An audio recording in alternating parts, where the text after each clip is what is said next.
Welcome to KDH Collective's NeuroPod, a journey where we delve into the intricate world of neurodivergence within the therapy room. Join Katie Holmes, a licensed professional counselor with 16 years of experience, and Erica Thibodeau, a seasoned licensed professional clinical counselor, as they wholeheartedly share their extensive expertise, personal encounters, and therapeutic insight. Our aim is to foster greater understanding and appreciation for this remarkable population. Hey, everybody. Welcome back to NeuroPod. KD and I, Erica, are going to be talking today about autism. This is our autism episode. We're introducing the clinical diagnostic criteria that's listed in the DSM-5, and then we're just going to informally talk about what it looks like in our therapy office. What are the things that get us thinking, does this person perhaps have autism? And we're going to tell our stories about, what we've noticed and what's opened the door to us having a bigger and better understanding. And of course, we're always growing. So first, I'm just going to introduce, what does the DSM say about autism? What is the criteria? So to meet criteria, a child must have persistent deficits in these three areas. Basically, social communication and interaction, and then some restrictive and repetitive behaviors. I'm going to go through this quickly, and then we're going to jump into what we look for, what we're noticing. And of course, this is always growing in our expertise and our understanding. So under criteria level A, you see deficits in social and emotional reciprocity. So they're not going back and forth in their interactions in a way that you would expect typically to happen. That could be eye contact, verbal communication. It depends on the stage of development and what level of communication they're at, but there's a failure to initiate or respond in social interactions, or there's a reduced sharing of interests and emotions.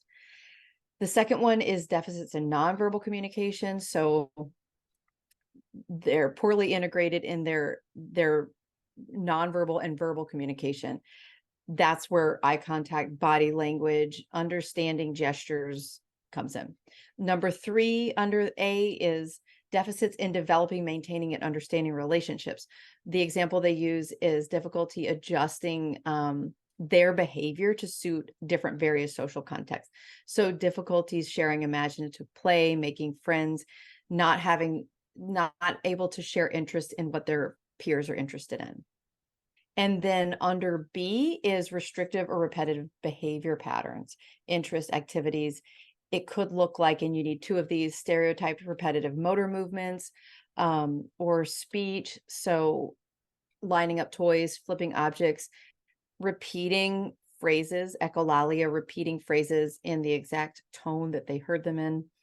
That's an interesting one. Repeating phrases.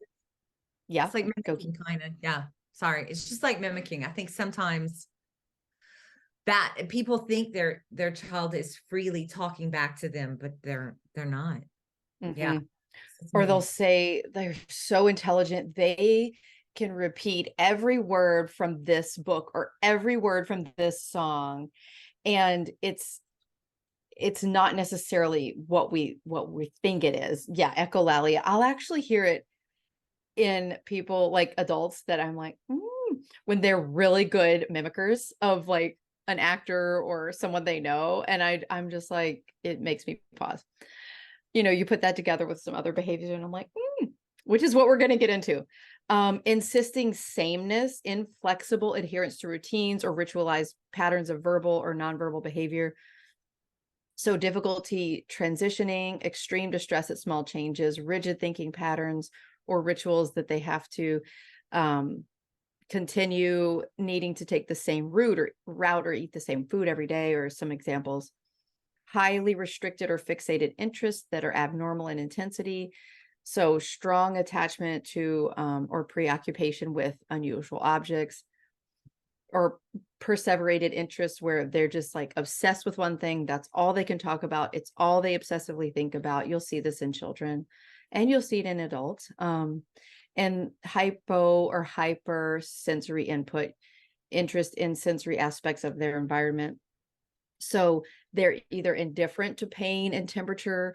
I'll see this with kids with winter here in Minnesota. They just like won't tolerate clothing and they can't feel snow and ice. Adverse response to specific sounds, textures, excessive smelling, touching, visual fascination with lights or movement, or avoidance of those things.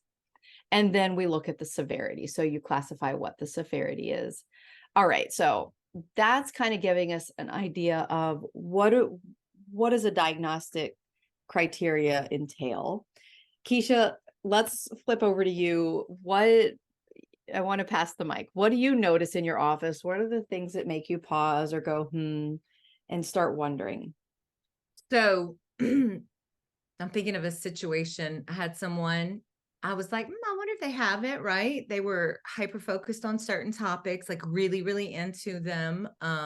Social anxiety, pretty severe, diagnosed with depression. Their schedule was crazy, like stay up late, all these things, right? But what made me really think, we walked down the hall one day and they follow rules, right? So the rule is you always make eye contact.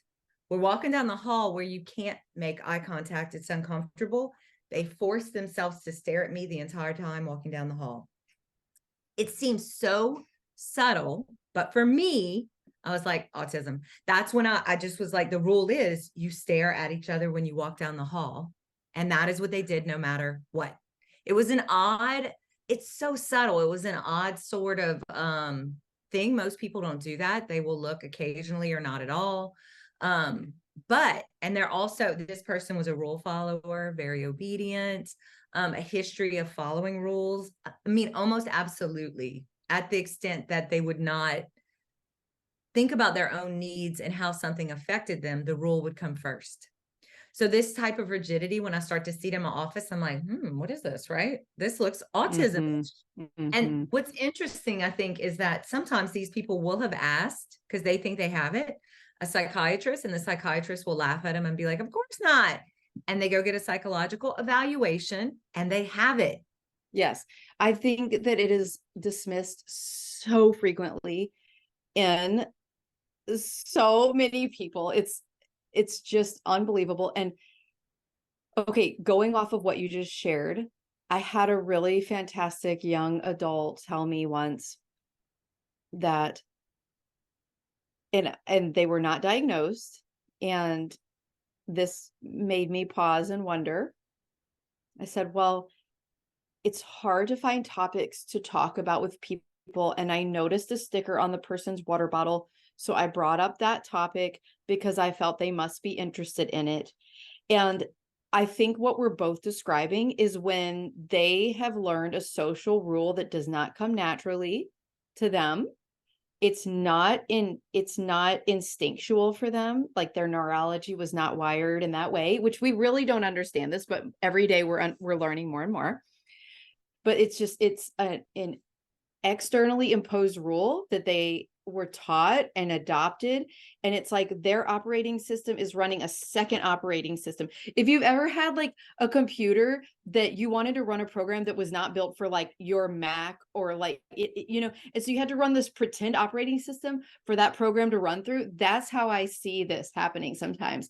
These social rules are like a second operating system is required, and so they have to like be themselves, and then they have to like impose this very unnatural system on top of it, and it's exhausting, right? Yes.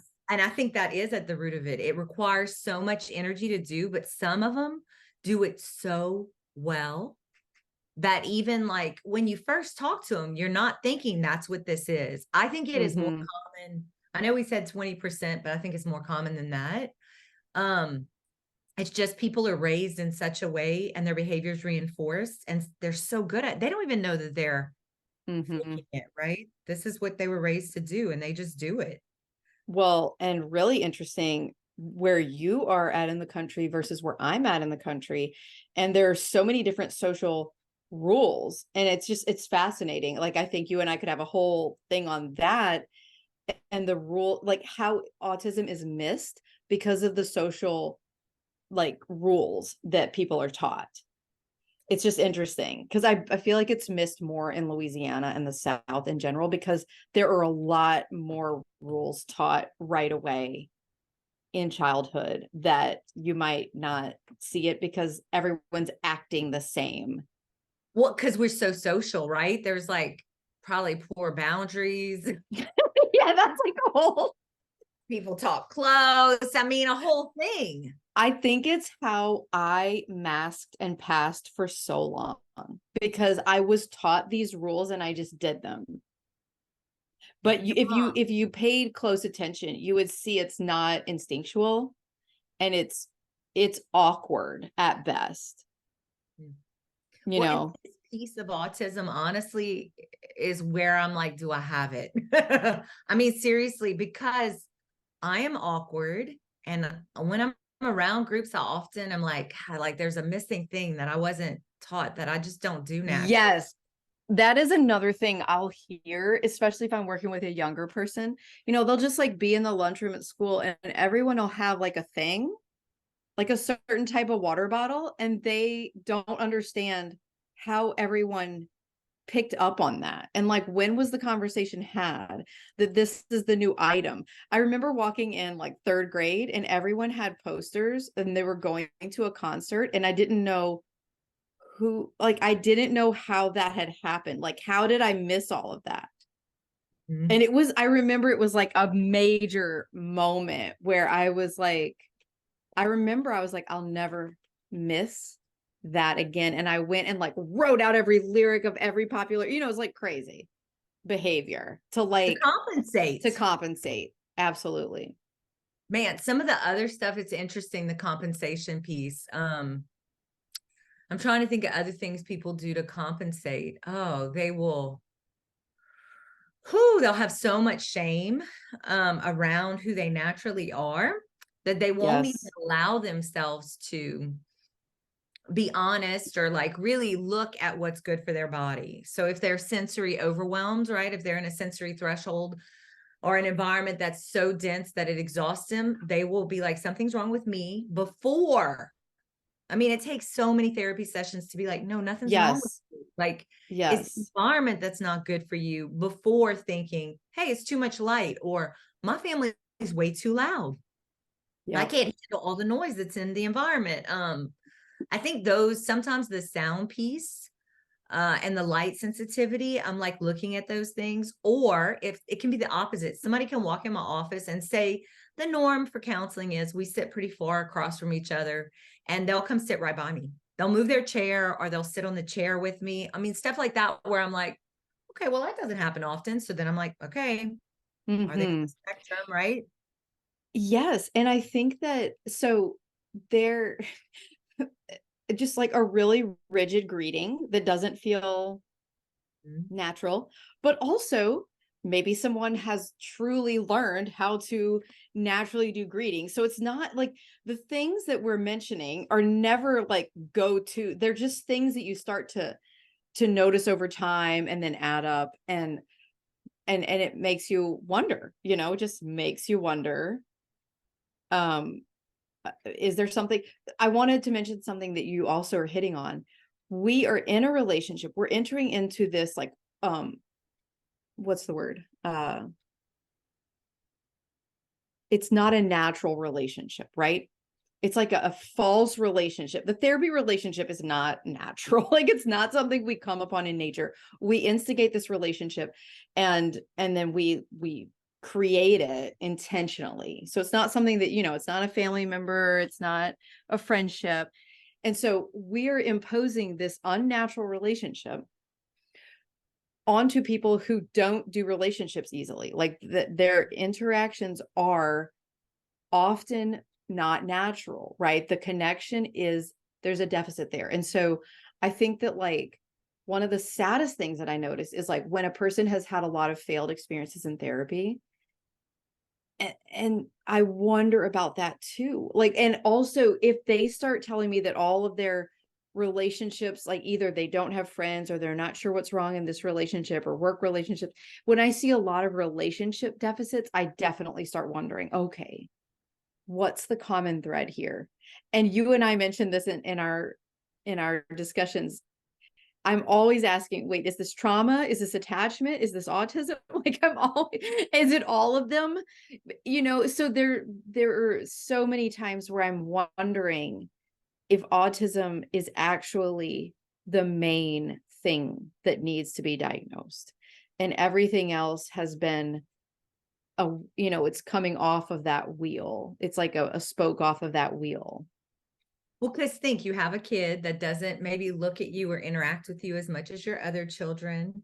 That can do a number on families where they think something's wrong with them. I mean, and it's such a parenting is such an interactive kind of experience. And I think having a child on the spectrum, yeah, I mean, it can be difficult and create these like ping ponging or this like co-occurrence of stuff that just a snowball that just happens, a domino that keeps falling or whatever, a chain reaction.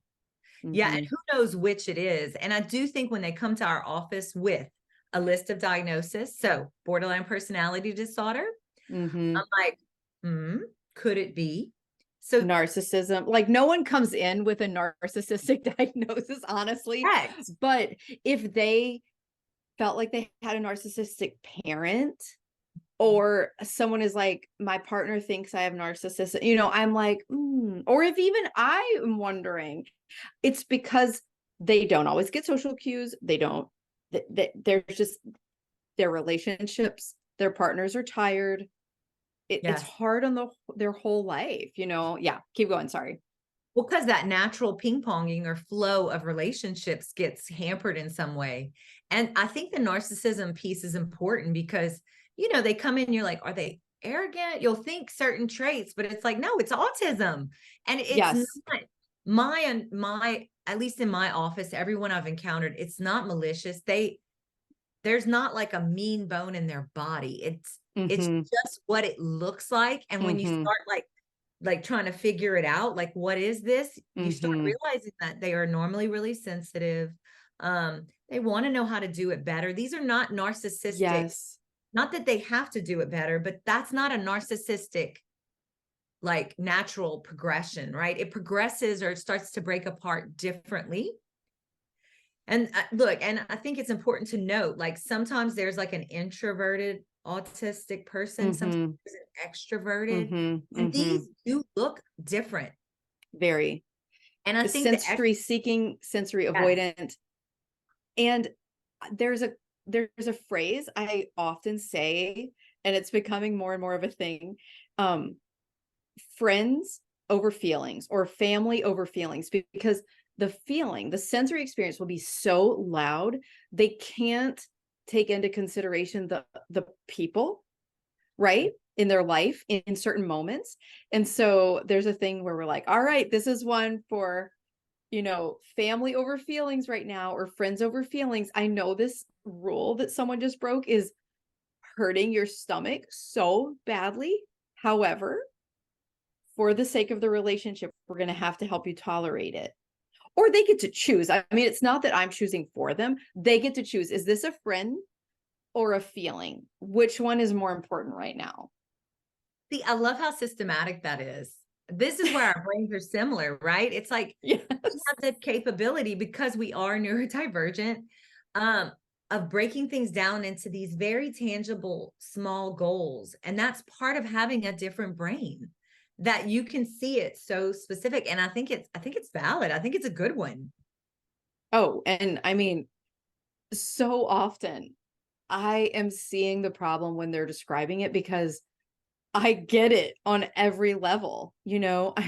I think that rigidity is what drives them often into therapy, because it's what makes, all of it makes living in this culture that we live in difficult, right?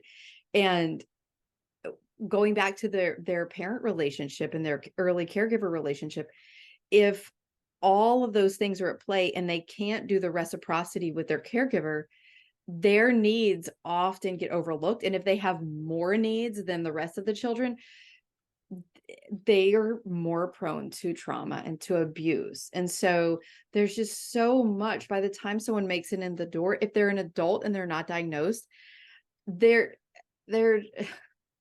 they've lived through it, right? Like they are struggling. And the world seems like a really difficult place for them. Well, yes. And I will say my most chronic mental health mental health symptoms, like the people that end up Yes. with therapy a lot, lots of chronic. I'm wondering if this is a better diagnosis. I'm starting to look Yes. at it like, okay, you got diagnosed with major depressive disorder, social anxiety, social phobia. Well, it would be social phobia, not social anxiety. And maybe they have panic disorder as well. Those are where I'm like, maybe there might be some autism in there, and that might be the better diagnosis for you than all of these other ones. I'm not saying they don't have the other ones, but it has to be severe for me to give them two, especially if they get diagnosed with autism, because I often think that is a better umbrella to explain it all. Because really, that's what diagnosing is about. Absolutely. And it's just so often gets masked. I sent a family for diagnosis, and the person, like highly credentialed provider, just did not want to give an autism diagnosis to this young adult or teenager because they felt like it would follow them. But when I looked at the diagnostic and the eval, I was like, well, the criteria is met. It's right here in each paragraph. It's just this person was afraid to give the diagnosis. And so I get that. I totally understand that. When I was a new clinician working with my mentor who really opened my eyes to this diagnosis, I remember being terrified to open up the conversation with someone who I suspected might have autism because of all of the stigma around this diagnosed, that diagnosis. And it took me a few years to get it down where I was like, hey, I noticed these things. If you told me your child was just diagnosed, like, sometimes it was like everything was there. We just needed to have them go and have an eval. And then once they get the information, it's just like, it's life changing. Sometimes they don't even need to go and get the diagnosis. Just opening the conversation up about how hard the world is for them was enough, so it's interesting to bring in the language, and to have better language around it was really good for me as a clinician because, yeah. I'm not afraid of it anymore. I will say I had other cases where I was like, oh no, I'm going to give them. I remember in the beginning, I was like, oh, I'm going to give them this diagnosis. Oh, even though like maybe diagnosed with pervasive developmental disorder as a kid, which pretty much means you have autism, right? We don't even need to test it again. It still was scary to broach that. And look, people would leave really bummed out. And then over time, it became this very powerful key of acceptance and solutions that work for them. Whereas if we had just kept going down the rabbit hole of this is social anxiety and you're just really depressed, I don't know if they would have gotten the same hope and the same solutions that the autism diagnosis provides. And so I think because it's neurological, you can't argue with that. And I would say, like, even as a therapist, it's so easy to be like, is it trauma? It's all trauma. You know what I mean? But when you start realizing this is neurological, their brain is different. Our brain is different. There is an acceptance that is way deeper than looking at it through the trauma model, and so much more empowering. It's hard for me to see it as bad now. And it helps us to change their treatment goals, which we have to wrap up right now. So we're going to be continued on this, but I feel like it really helps open up the world because we're seeing them more clearly for who they are and how they're made. And then we're like, well, wait a minute, these goals might not even be important to you, and I know that we're supposed to be starting there, but I think that we so often let's look through a neurotypical lens that, for me, which I don't think I was, maybe that's why so many people ended up on my caseload, because maybe neurotypical people were like, Erica's weird. It's true. Look, maybe the same thing for me. I'm serious because I can pretend like I'm normal, but I'm really not. And I wonder about myself often because I relate to my clients with autism a lot. And me and you relate so much. And I don't have a judgment about it. So if I didn't have it, it's like, okay, so I have it. I'm not I just see the beauty of that power of seeing it and naming it for what it Yes. really is, instead of all this Yes. other crazy stuff that means like whatever, a lifetime of let me be more neurotypical versus Yes. I'm just quirky. And I think that our tendency to not pathologize, to hold the two things where this is so hard to live with and the world has pathologized the way that you are, and you are a vibrant, incredible human being that has so many amazing traits. Look how far you've come. Like, I think that there's a lot that has to be held in that, but to give voice to the fact that there are ways they've been asked to adapt that were really difficult just to get through school, just to get through, just to, Oh, yeah, yeah, to that we're survive. traumatizing. Yeah, that we're Yes. traumatizing. Yes. I know. Yes. And look, I think for me too, when I have people in my office, I really do see the beauty and the Oh, genius and absolutely. the whatever of it, right? I'm not faking it. Like, it is a reality. I look at them, I'm like, Yes. oh my God, this is Yes. amazing that you've survived. Yes. Yes. And what does And this the way about that you? like neurodivergent people see things, the way they see things, I I just think it's like what our world needs. And so often I really, I mean, and that's a whole other topic that we're gonna have an episode of. Yeah. But we Okay. hope this helps, guys, that there are a lot of people who don't traditionally fall into the autism diagnosis, or who have not been diagnosed with this, who actually do have this diagnosis. And if you started to kind of open it up and see this in your clients, you probably would have better guidance and better tools for them. Yes. And we'll touch on all of this as we go along. Yes. All right, everyone. Until next time.